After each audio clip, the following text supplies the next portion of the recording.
Casal Català de Guayaquil, una producció de l'Orfeó Català de Mèxic per Rap Ràdio, Ràdio Amèrica Barcelona i el Casals en xarxa.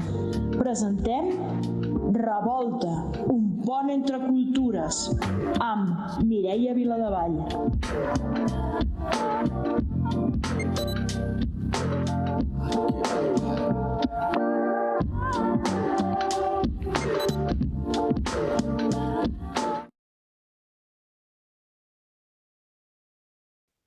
Benvinguts, amics de Revolta, altra vegada aquí en aquest programa que ja té més de 150 emissions a l'aire per Rap Ràdio.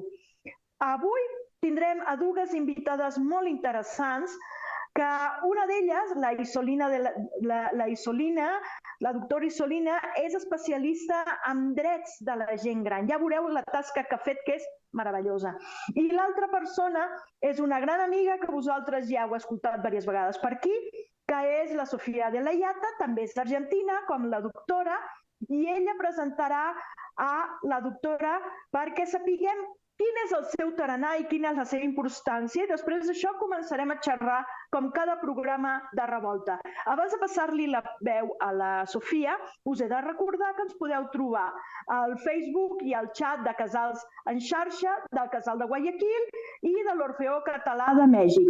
I després sabeu que aquest programa es retransmet per Rap Ràdio i després queda penjat a Spotify.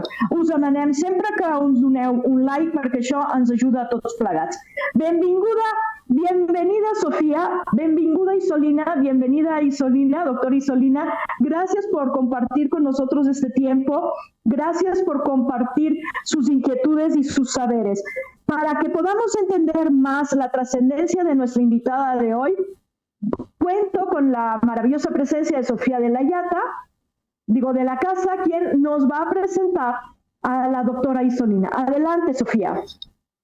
Hola, hoy tenemos el honor de presentar a María Isolina Dabove.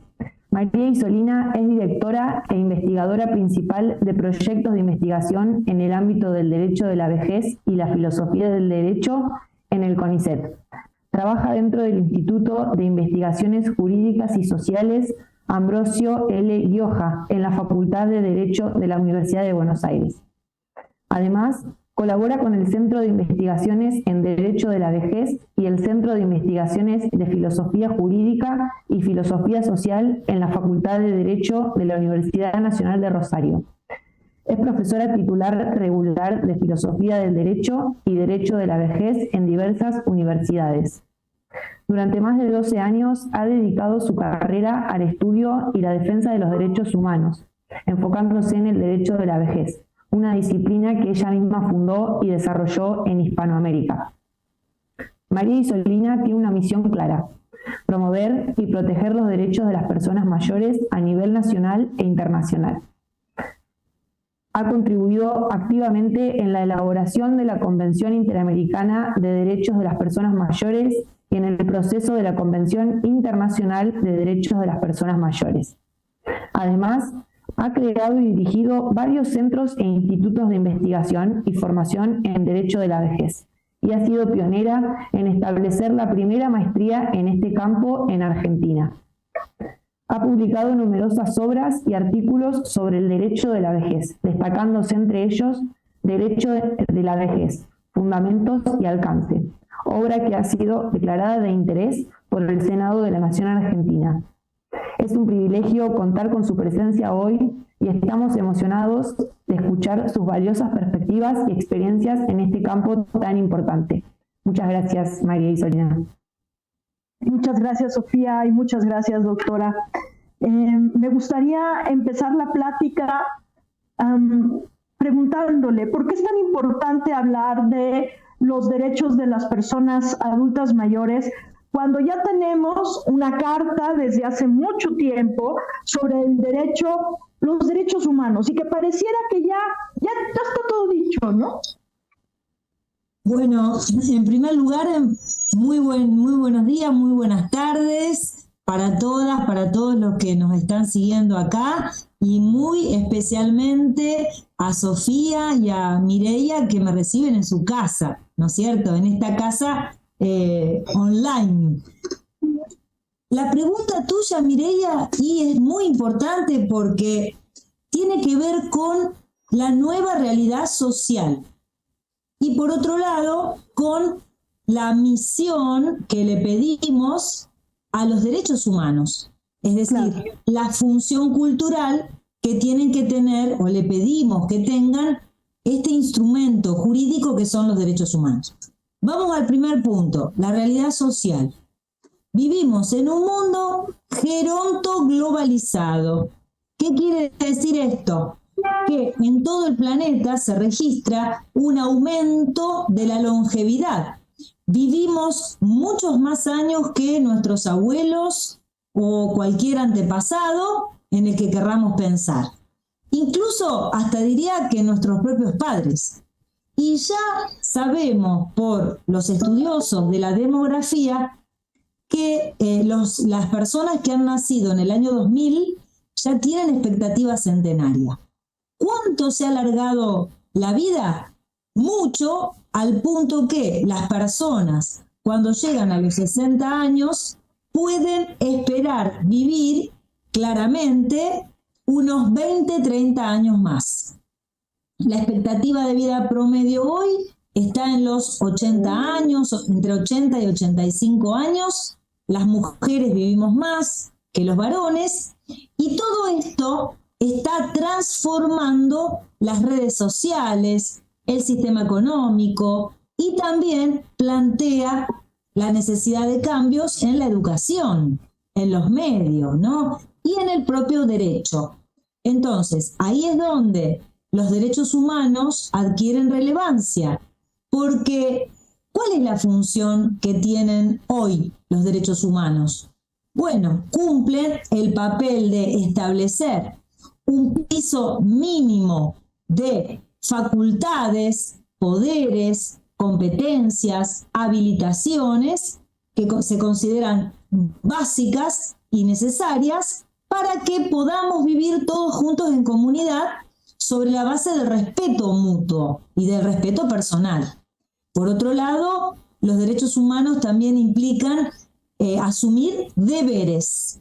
Y en esta ecuación entre derechos como facultades básicas y deberes también en el mismo sentido, como fundamento para el autorrespeto y la convivencia, es que la vejez se ha tornado un desafío, ya que en la vejez las personas vivimos situaciones sociales, económicas, psicológicas, muy diferentes a las que habíamos vivido en otras etapas. Y hasta ahora, la cultura, dentro de la cual está el derecho, la política, la economía, el arte, en general, el deporte, no había tomado suficientemente nota de lo que nos pasa cuando envejecemos. Hoy ya no podemos mirar al costado, no podemos hacernos los distraídos, porque somos cada vez más. Último dato demográfico que tiene que ver con la necesidad de derechos humanos específicos para la vejez, que respondan a las necesidades y a los planteos y a las aspiraciones que las personas en su vejez exigen, ¿no? o demuestran. En la actualidad en el mundo hay más o menos entre un 18 y un 20% de la población mayor de 60 y más años. Pero hace 100 años atrás, este número era mucho menor, entre 1 y 2%. Entonces, para cerrar la idea, en 100 años, para la humanidad no es nada, ¿no es cierto? Se produjo un cambio súper vertiginoso. Y entonces esos son los desafíos que requieren una nueva lectura de derechos y deberes para garantizar una convivencia inclusiva y que responda a las necesidades que tenemos en esta etapa. Y que nos quedan cortos finalmente los derechos humanos promulgados en 1948 porque esta realidad específica no se daba.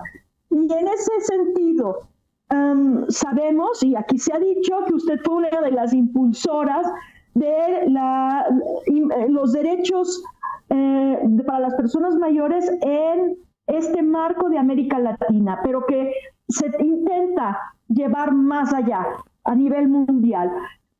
Estos derechos estaban enfocados en más que enfocados, ¿cuál sería el sentido de estos derechos? Llevarlos a una situación mundial, a una situación humanitaria, pues, como los derechos humanos. Bueno, primero, cuando hablamos de derechos humanos de las personas mayores, hay que decir claramente que la Convención Interamericana sobre la Protección de los Derechos Humanos de las Personas Mayores fue aprobada por la OEA, es decir, la Organización de Estados Americanos. No es un tratado solo para Latinoamérica, es un tratado que rige en todo el continente americano. Entonces, esto es una aclaración importante. Ahora, muy importante. Claro, Latinoamérica la impulsó, claro que sí. Pero estamos esperando que todos los países la ratifiquen, se sumen. Hasta ahora tenemos 11 países. Por otro lado, esta convención tiene como fin principal ofrecer herramientas jurídicas para que la gente mayor se empodere, o sea, se anime a vivir una vejez en plenitud. Por ejemplo, se anime a enamorarse, se anime a disfrutar de su cuerpo, de su patrimonio, que se anime a dejar de pensar que las arrugas o el aspecto físico o el caminar más lento son un problema que hay que esconder, ¿no es cierto? Que se anime en definitiva, y lo digo así reiteradamente, que nos animemos a vivir la vida hasta el final en todo su esplendor, en todo lo que esté a nuestro alcance, por supuesto, sin delirio estoy hablando. Claro. Entonces, y un obstáculo importante han sido los prejuicios negativos contra la vejez, o sea, los viejismos, estos sesgos que hacen que pensemos que ser viejos es lo peor que nos puede pasar, que todos los viejos tienen mal olor, son chinchudos, son horribles, ¿no? Inútiles, bueno, todo esto que está lamentablemente vivo de manera consciente y de manera inconsciente en la sociedad y en cada uno. Entonces, la convención es un instrumento que nos permite poner en crisis esta mirada negativa, pensar que la vejez es una etapa positiva.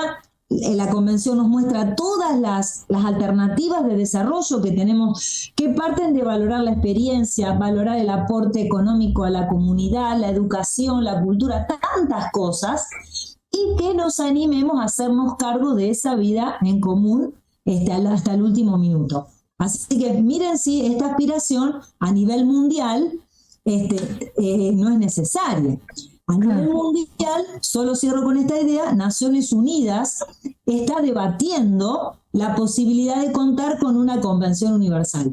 Pero aquí es todo más lento porque hay que negociar acuerdos políticos, me refiero, con países que quizás no están tan envejecidos o están muy envejecidos, pero tienen una mirada prejuiciosa, viejista, y entonces ahí estamos en ese proceso de destrabar las miradas negativas para avanzar en una sociedad inclusiva para todas las edades. Y estos derechos plantean entonces un doble reto. El primer reto sería yo asumirme como una persona que tengo que vivir mi vida hasta el último momento y le tengo que sacar provecho. Esa es la idea. Pero así también hay un reto social. Primero, que me vean como una persona, un ciudadano más con plenos derechos. Y segundo, que la sociedad me aporte, me dé las bases, usted decía, las bases, los cimientos básicos necesarios, mínimos, para que yo me pueda seguir desarrollando y pueda seguir desarrollando mis capacidades. ¿Sería eso? Exactamente eso, Mireia. No lo podría haber dicho más simple y más contundente. Es eso, empoderarnos para poder seguir viviendo en la sociedad en igualdad de condiciones que lo hacíamos antes de ser viejas o viejos, con acceso a los mismos derechos, deberes, libertades, bienes, servicios que teníamos cuando éramos jóvenes, esplendorosos y hermosos, por decirlo de una manera metafórica, seguir haciéndolo, incluso en contextos de fragilidad o dependencia. Incluso aunque estemos atravesados, por ejemplo, por el Alzheimer, que es una enfermedad que generalmente se asocia con la vejez, la decrepitud, etc. Entonces, la Convención Interamericana, en ese sentido, impone una nueva mirada de la vejez.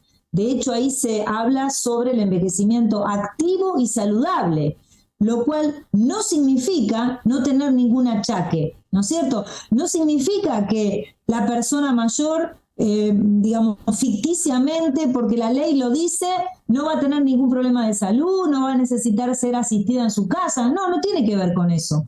La vejez activa y saludable, conforme la define la Convención Interamericana, siguiendo los consejos de la OMS, de la ONU, etc., significa la posibilidad de vivir una vejez con el mayor bienestar a mi alcance.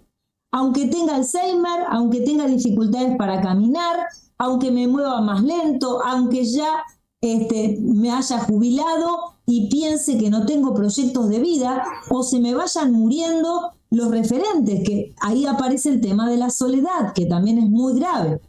Bueno, o por ejemplo, como lo mostró la pandemia, la Convención intenta la inclusión y una herramienta fundamental es la tecnología. Lo que no puede ocurrir es que sigamos viviendo en sociedades en donde ser una persona mayor significa ser un analfabeto digital. No entender y no poder vincularnos con la televisión, por ejemplo, hacer este programa, ¿no? O mandar un WhatsApp. Fíjense las cosas tan simples como muestran, y en la pandemia lo hizo con mucha contundencia, las dificultades que tenemos en la vejez por los prejuicios. Uno de ellos es: los viejos no aprenden nada, no entienden nada, se olvidan. Bueno, esto primero hay que probarlo y en todo caso ajustar las didácticas, las herramientas para que ese proceso se lleve a cabo, porque todas las personas podemos aprender. Claro que sí, hasta el último día estamos aprendiendo. De hecho, yo tenía una bisabuela que tenía casi 90 años con una artritis impresionante, casi no se podía mover, pero ella decía: no me quiero morir porque cada día aprendo algo nuevo. Y creo que es así, ¿no? Y bueno, yo tuve esta suerte de tener este ejemplo, pero no toda la gente tiene ese ejemplo, y sí tenemos bombardeándonos constantemente estas ideas de viejismo, de que la adultez mayor o la vejez es la época de pérdidas, de limitaciones, etcétera, y de caducidad. En esta sociedad, como diría el filósofo Byung-Chul Han, donde todo caduca, también caducamos los humanos, y eso tendríamos que replanteárnoslo, porque no somos yogures, ¿no? Y en este sentido, doctora, usted plantea dos cosas interesantes: la salud y la educación. Y una salud que, por lo que veo en la convención, va mucho más allá de una salud, de un derecho a la salud, a la asistencia primaria de la salud, sino que implica mucho más. ¿Qué implicaría este derecho a la salud en la convención? Sí, muy buenas las observaciones que señalás. El derecho a la salud de la Convención tiene que ver con el derecho al desarrollo de una vida que logre el máximo de bienestar integral. ¿Y qué significa esto del bienestar integral? Significa poder estar en paz con nuestra alma, con nuestros deseos, poder expresar nuestras emociones sin culpa. Fíjense lo que les digo, que en la vejez nos enamoremos, supongamos, o tengamos deseos sexuales. Miren cómo se los digo directamente. Entonces, ¿qué pasa? Ah, no, es una vieja descocada, o es un viejo verde, como se dice tradicionalmente. ¿Por qué? Si la sexualidad es una dimensión de la vida que nos constituye como personas, ¿por qué están endiosada en la juventud?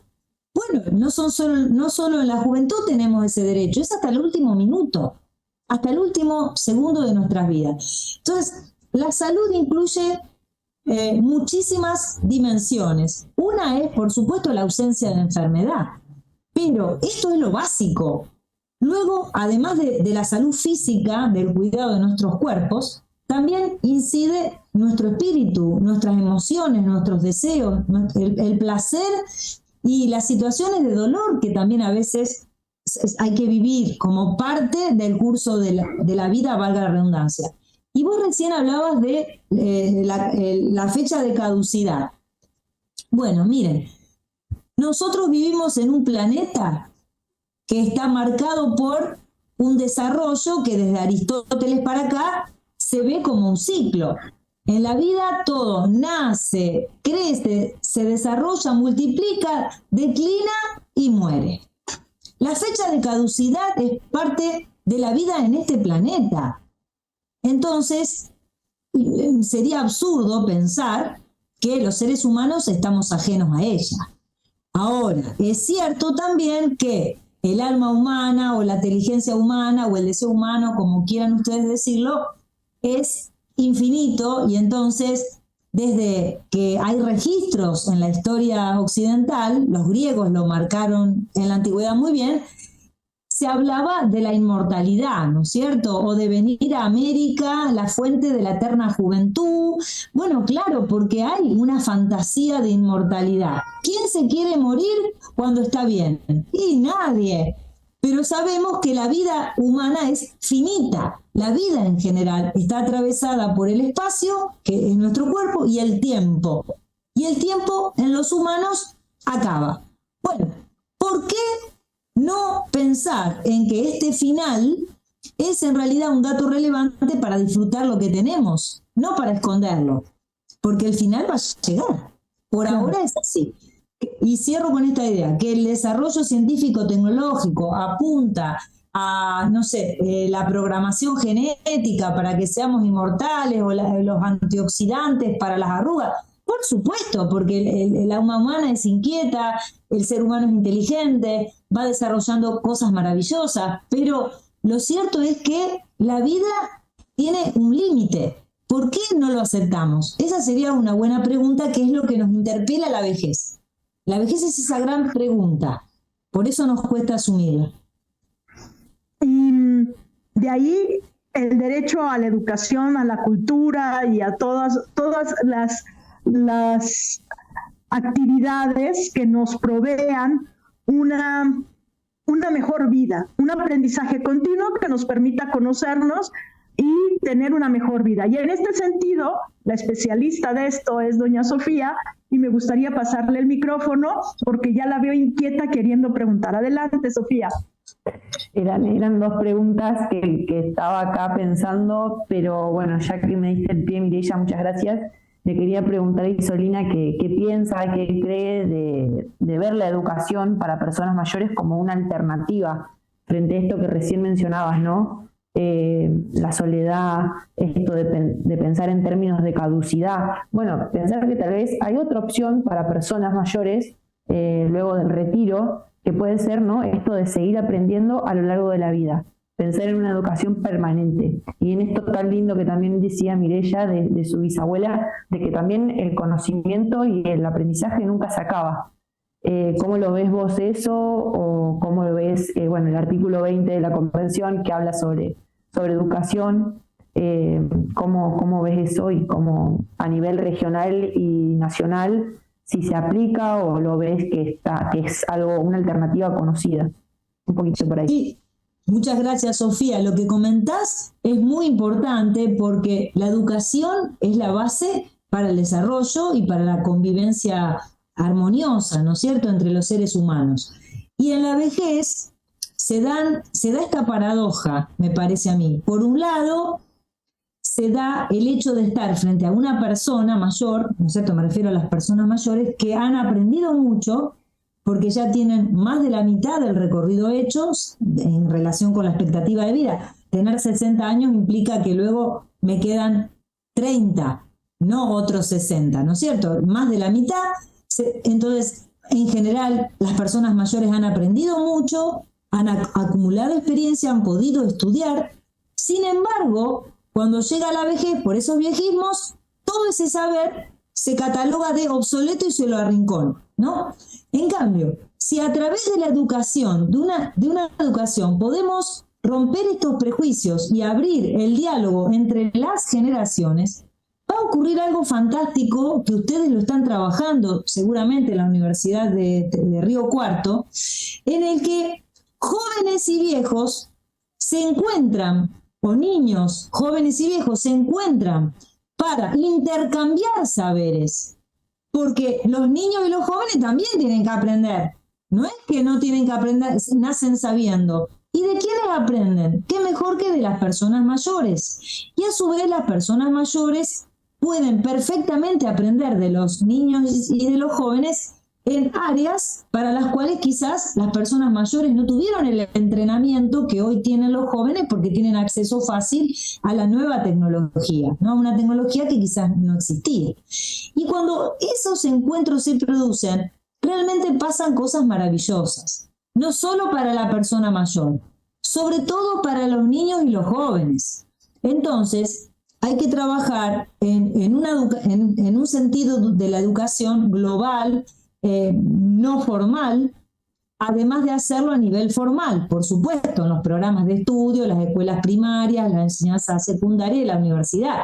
Pero junto a esas instituciones hay muchísimos ámbitos en donde los saberes circulan, se articulan o no, chocan o no, y eso es el ámbito de la educación informal, en donde los medios tienen un lugar importantísimo, pero también la posibilidad del encuentro entre las generaciones, en donde no hay alguien que sabe y otro que escucha. No hay un señor o una señora mayor, vieja, que no sabe nada y que va a escuchar atentamente a ver lo que le dice la maestra o el maestro jovencito. No, eso puede ocurrir en algunos campos y en otros va a ser al revés, porque es la magia de las relaciones entre las generaciones.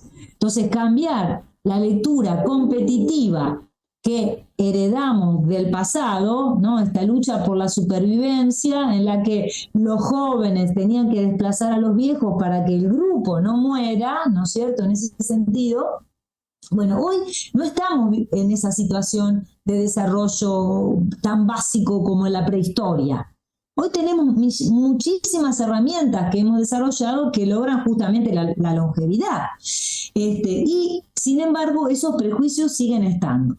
Así que bueno, la educación tiene un gran papel allí, es la esperanza de esta sociedad y de hacer realidad esta convención que llegó para quedarse. Sí, y para seguir creciendo. Perdón, Sofía. No, la otra pregunta que había pensado era específicamente respecto a la convención y Solina, vos, ¿crees que efectivamente se está aplicando esta convención a nivel regional y específicamente en Argentina? ¿O qué desafíos se presentan a la hora de aplicarla genuinamente? Bueno, es también una pregunta cuya respuesta es provisoria. Yo te voy a decir lo que hasta ahora veo, ¿no es cierto?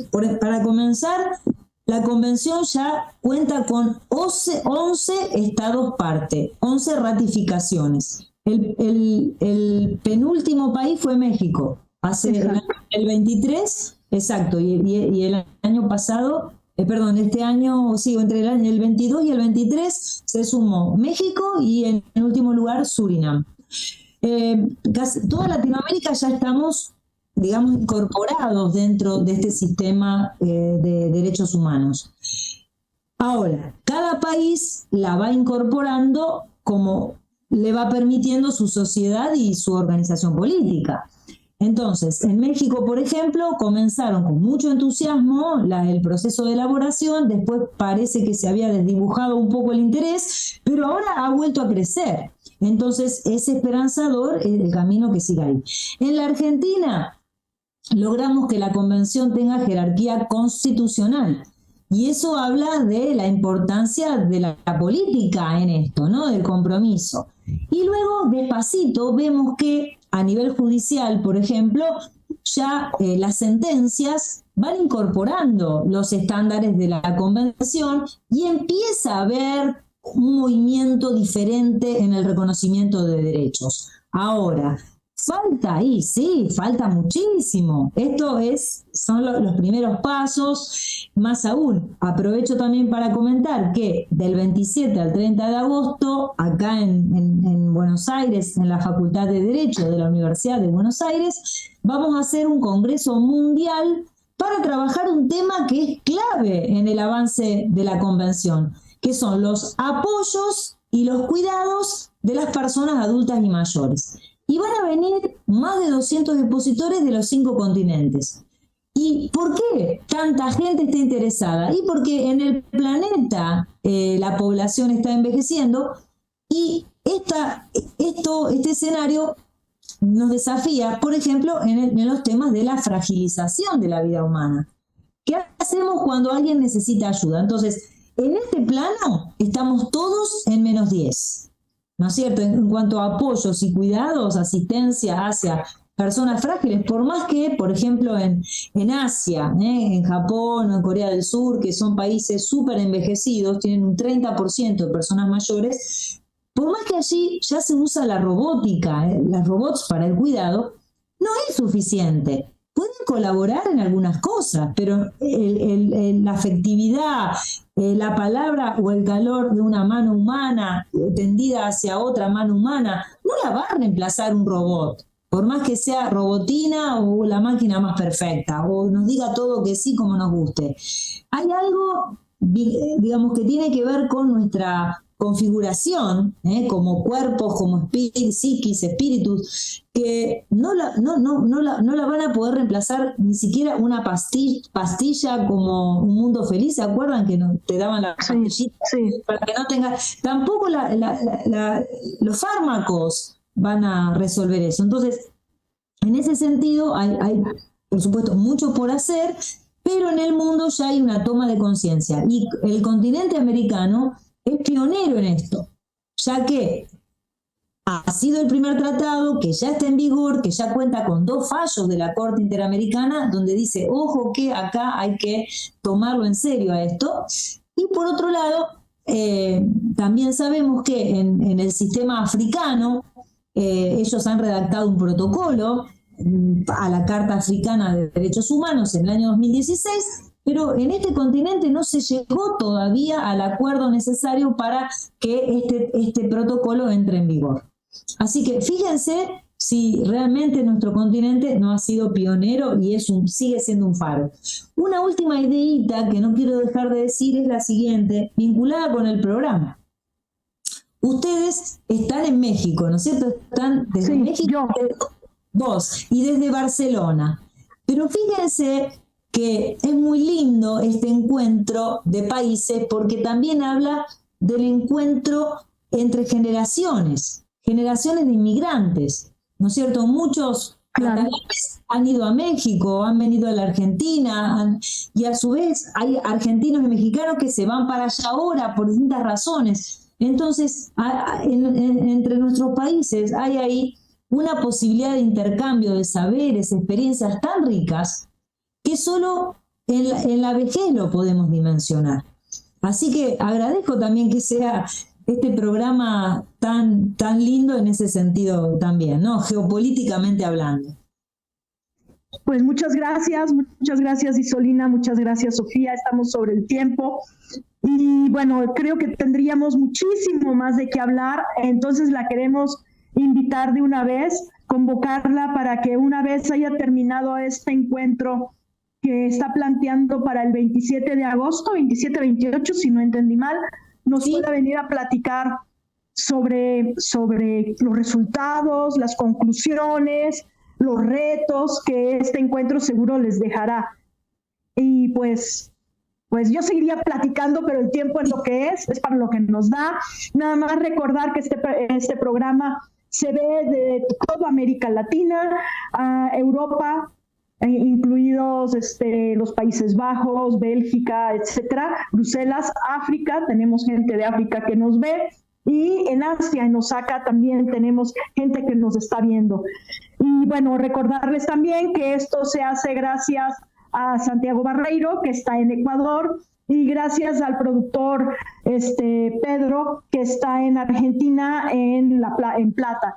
Y bueno, como verán, ya estamos todos telemáticamente de diferentes generaciones, de diferentes países, trabajando y aportando lo mejor para que podamos compartir estas cuestiones, estos deseos, estas inquietudes que nos unen como humanidad. Por eso Revolta se llama Revolta, un puente entre cultures.